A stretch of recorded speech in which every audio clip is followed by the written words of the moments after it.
Laut bukan sekedar hamparan air asin yang luas. Ia adalah jalur perdagangan, sumber daya alam, dan tempat interaksi antar negara. Namun, tanpa aturan, laut bisa menimbulkan konflik dan sengketa. Untuk menciptakan keteraturan, dunia menyepakati sebuah kerangka hukum penting, yaitu United Nations Convention on the Law of the Sea atau UNCLOS 1982. Konvensi ini bukan sekedar dokumen formal, namun menjadi panduan hukum yang menegaskan hak, kewajiban, dan tanggung jawab setiap negara di lautan dunia, sekaligus menjaga keseimbangan kepentingan global.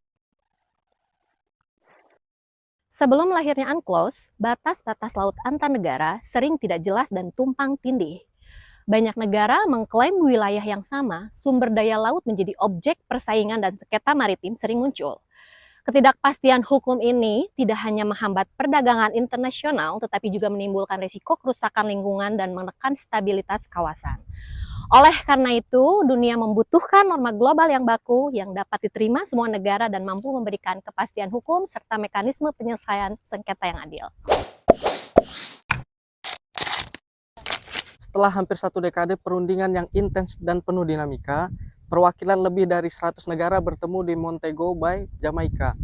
Pada tahun 1982, lahirlah UNCLOS, kerangka hukum yang menyatukan prinsip-prinsip mengenai batas wilayah laut, hak atas pemanfaatan sumber daya, serta kebebasan navigasi di perairan internasional.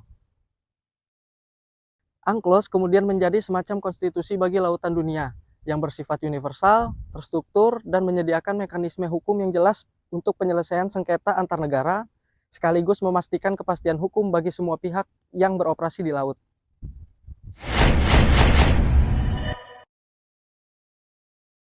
UNCLOS membagi lautan dunia menjadi beberapa zona dengan hak dan kewajiban yang berbeda bagi setiap negara pantai maupun pelayaran internasional.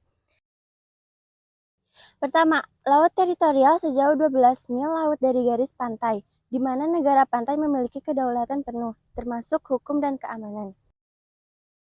Kedua, zona ekonomi eksklusif sejauh 200 mil laut yang memberi hak negara pantai untuk mengelola dan memanfaatkan sumber daya alam, termasuk ikan dan mineral bawah laut.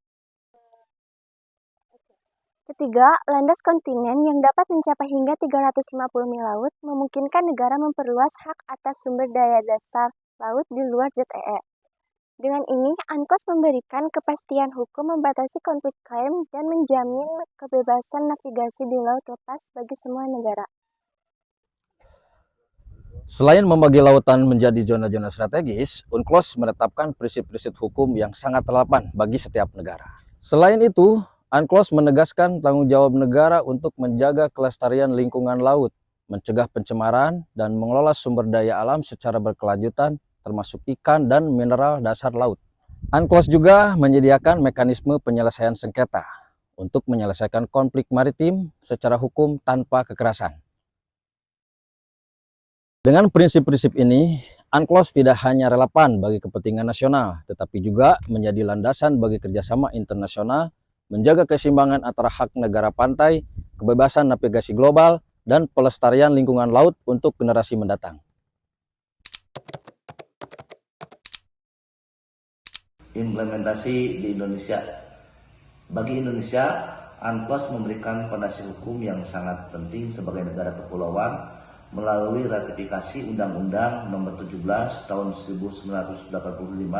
Indonesia menegaskan hak dan kewajiban atas wilayah lautnya, termasuk penetapan zona ekonomi eksklusif atau ZEE dan alur laut kepulauan Indonesia atau ALKI. Norma-norma UNCLOS juga menjadi dasar bagi patrol maritim dan pengelolaan sumber daya laut, memastikan kedaulatan Indonesia terlindungi serta pemanfaatan laut dilakukan secara bertanggung jawab dan berkelanjutan, sehingga Indonesia dapat menegakkan hukum, menjaga keamanan perairan, dan berpartisipasi aktif dalam tata kelola laut global. Dampak UNCLOS terasa di berbagai aspek, yaitu hukum, ekonomi, dan ekologis.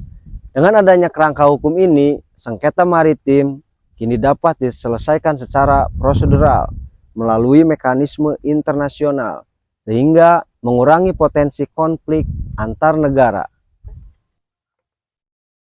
Hak negara pantai atas pemanfaatan sumber daya laut menjadi lebih jelas dan pasti. Sementara kewajiban untuk melestarikan lingkungan laut lintas batas terjaga secara lebih efektif. Meskipun UNCLOS memberikan kerangka hukum yang jelas, implementasi globalnya tidak selalu sempurna. Beberapa negara terkadang memperluas klaim maritim di luar ketentuan konvensi, menimbulkan ketegangan dan sengketa baru. Tantangan utama meliputi penegakan hukum internasional yang konsisten, kapasitas pengawasan di wilayah laut yang luas, serta diplomasi aktif untuk memastikan semua pihak mematuhi norma yang telah disepakati. Situasi ini menunjukkan bahwa keberhasilan UNCLOS bukan hanya soal aturan tertulis, tetapi juga bergantung pada komitmen dan kerjasama internasional dalam menegakkan hukum laut.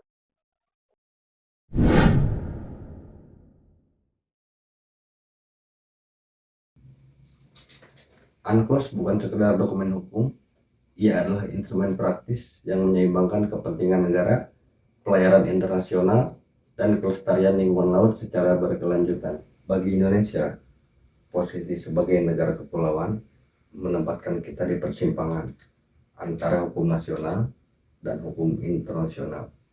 Tanggung jawab kita adalah memastikan norma-norma ini dijalankan dengan konsisten, dipahami seluruh lapisan masyarakat, dan diwariskan kepada generasi mendatang. Menjaga laut bukan hanya soal kedaulatan, tetapi juga menjaga identitas bangsa, keamanan ekonomi, dan masa depan bumi biru yang kita cintai bersama. UNCLOS 1982 menjadi pengingat bahwa hukum berfungsi sebagai penjaga keseimbangan, bukan sekedar pembatas.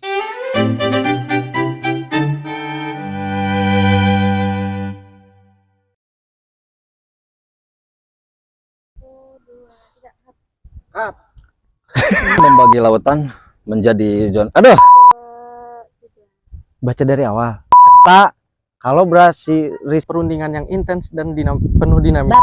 Batas laut antar negara tidak. Beberapa negara terkadang memperluas klaim. Ini gimana? Sampai hingga 300 mil laut, 350 untuk menciptakan tanggung jawab setiap negara di seluruh